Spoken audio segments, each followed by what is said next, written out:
അമേരിക്കയിൽ നിന്ന് പുറത്താക്കിയ വിദ്യാർത്ഥികളെ സ്വീകരിക്കുമെന്ന് ഇറാന്റെ പ്രഖ്യാപനം. ട്രംപ് ഭരണകൂടം പാലസ്തീൻ അനുകൂല വിദ്യാർത്ഥികൾക്കെതിരായ നടപടികൾ കടുപ്പിക്കുകയാണ്. അതിനിടെയാണ് അവരെ തങ്ങളുടെ രാജ്യത്തേക്ക് സ്വീകരിക്കാൻ തയ്യാറാണെന്ന് ഇറാൻ വ്യക്തമാക്കിയത്. വിദ്യാർത്ഥികളെ സർവകലാശാലകളിൽ നിന്ന് പുറത്താക്കുകയും സ്റ്റുഡന്റ് വിസ റദ്ദാക്കുകയും ചെയ്തതിന് പിന്നാലെയാണ് ഇറാൻ നിലപാട് വ്യക്തമാക്കിയത്. അമേരിക്കയിലെ വിവിധ യൂണിവേഴ്സിറ്റികളിൽ തുടരുന്ന പാലസ്തീൻ അനുകൂല പ്രക്ഷോഭങ്ങളിൽ പങ്കെടുത്തതിന് നിരവധി വിദേശ വിദ്യാർത്ഥികൾ കടുത്ത പ്രതിസന്ധി നേരിടുകയാണ്. വിസ റദ്ദാക്കിയതിനു പിന്നാലെ ഇവരോട് ഉടൻ രാജ്യം വിടണമെന്ന് ഇമിഗ്രേഷൻ വകുപ്പ് അറിയിപ്പ് നൽകി. ഈ സാഹചര്യത്തിലാണ് ഇറാൻ അവർക്ക് വിദ്യാഭ്യാസ അവസരം നൽകുമെന്ന് പ്രഖ്യാപിച്ചത്.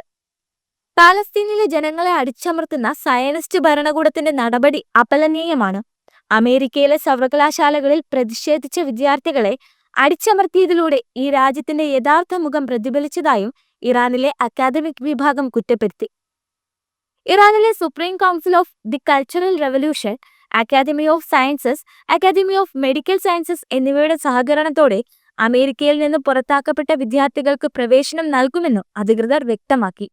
ഡൊണാൾഡ് ട്രംപ് ഭരണകൂടം വിദ്യാർത്ഥികൾ വിവിധ കോളേജ് ക്യാമ്പസുകളിൽ നടത്തിയ പ്രക്ഷോഭങ്ങൾക്കെതിരെ ശക്തമായ നടപടികൾ സ്വീകരിച്ചു വരികയാണ്. മാർച്ച് 8-ന് കൊളംബിയ യൂണിവേഴ്സിറ്റിയിൽ നിന്ന് ബിരുദം നേടിയ മഹ്മൂദ് കഹ്ലിനെ ഇമിഗ്രേഷൻ ഉദ്യോഗസ്ഥർ അറസ്റ്റ് ചെയ്തതോടെ വിദേശ വിദ്യാർത്ഥികൾക്കെതിരായ നടപടികൾ കൂടുതൽ കടുപ്പിച്ചിരിക്കുകയാണെന്ന റിപ്പോർട്ടുകളും പുറത്തുവന്നു. ലൂസിയാനയിലെ തടങ്കൽ കേന്ദ്രത്തിൽ തടവിൽ കഴിയുന്ന കഹ്ലി പാലസ്തീൻ അനുകൂല പ്രതിഷേധങ്ങളിൽ പങ്കെടുത്തതിനാണ് നാടുകടത്തലിന് വിധേയനായത്. അമേരിക്കയുടെ വിദേശ നയത്തിനും ദേശീയ സുരക്ഷാ താൽപര്യങ്ങൾക്കും വിരുദ്ധമായി പ്രവർത്തിച്ചെന്നാരോപിച്ച് 300-ലധികം വിദ്യാർത്ഥികളുടെ വിസ റദ്ദാക്കിയതായി സ്റ്റേറ്റ് സെക്രട്ടറി മാർക്കോ റൂബിയോ വ്യക്തമാക്കി. ഈ തീരുമാനം പ്രതിഷേധ സ്വാതന്ത്ര്യത്തിനെതിരായ നടപടിയാണെന്ന് സംഘടനകളും വ്യക്തികളും വിമർശനം ഉയർത്തുന്നുണ്ട്. പാലസ്തീൻ അനുകൂല പോസ്റ്റുകൾ പോലും സോഷ്യൽ മീഡിയയിൽ ഷെയർ ചെയ്താൽ നടപടി നേരിടേണ്ടി വരുമെന്നാണ് പുതിയ റിപ്പോർട്ടുകൾ വ്യക്തമാക്കുന്നത്. ഇന്ത്യയിൽ നിന്നുള്ള വിദ്യാർത്ഥികളെ ഈ വിസ റദ്ദാക്കൽ ബാധിച്ചിട്ടുണ്ടെന്നാണ് ടൈംസ് ഓഫ് ഇന്ത്യയുടെ റിപ്പോർട്ട്. വിദ്യാഭ്യാസം തേടിയെത്തുന്ന വിദേശ വിദ്യാർത്ഥികൾക്ക് അന്യായമായുള്ള ഈ വിലക്കിനെതിരെ പ്രതിഷേധങ്ങളും വിമർശനങ്ങളും ഉയരുമ്പോൾ ഇറാൻ ഇത്തരം വിദ്യാർത്ഥികളെ സ്വീകരിക്കാൻ തയ്യാറാണെന്ന് പ്രഖ്യാപിച്ചത് വലിയ ചർച്ചയാവുകയാണ്.